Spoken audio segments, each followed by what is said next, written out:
Une autre idée de balade, mais plus dans le sud, dans le parc naturel Viroin-Hermeton. Un endroit absolument idyllique où l'espace d'un week-end vous pourrez découvrir ou redécouvrir une nature bien de chez nous. Un reportage de Pierre Gallo et de Vincent Croisier. Amoureux de la nature, sortez vos agendas. Les 10 et 11 septembre, le parc naturel Viroin-Hermeton vous propose de vous plonger au cœur de la verdure pour une grande randonnée riche en paysages. On va passer à travers différents types de sites, des sites naturels classés, des réserves classées, un site exceptionnel au patrimoine wallon comme celui-ci, le Fonderie des Chiens. Nous allons aller en forêt, sur des pelouses sèches. Donc on va vraiment traverser un ensemble d'écosystèmes différents et de paysages évidemment différents. Donc c'est quoi le but de ces promenades ?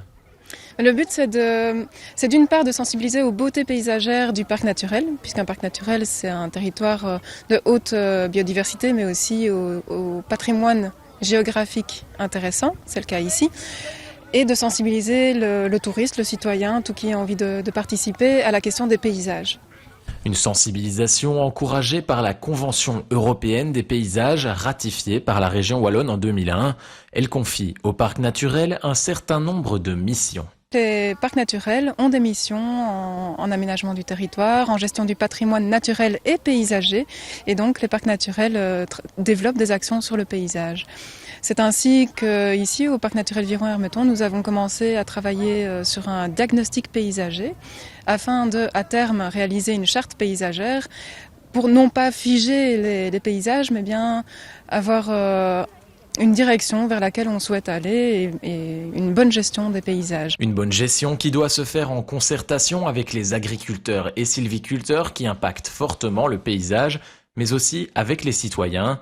Cette randonnée aura notamment pour but d'ouvrir les yeux sur le rôle de chacun dans la gestion du paysage. Chacun a un impact sur le paysage. Je vais construire une nouvelle maison, je ne vais pas pouvoir faire n'importe quoi, mais mes choix vont impacter le paysage pour les dizaines d'années à venir. Et donc, en fonction de ma sensibilité, eh bien, je vais faire quelque chose qui est plus en accord ou moins en harmonie avec le paysage. Et chacun a un rôle à y jouer. Au total, 38 km seront parcourus à travers le parc sur les 2 jours.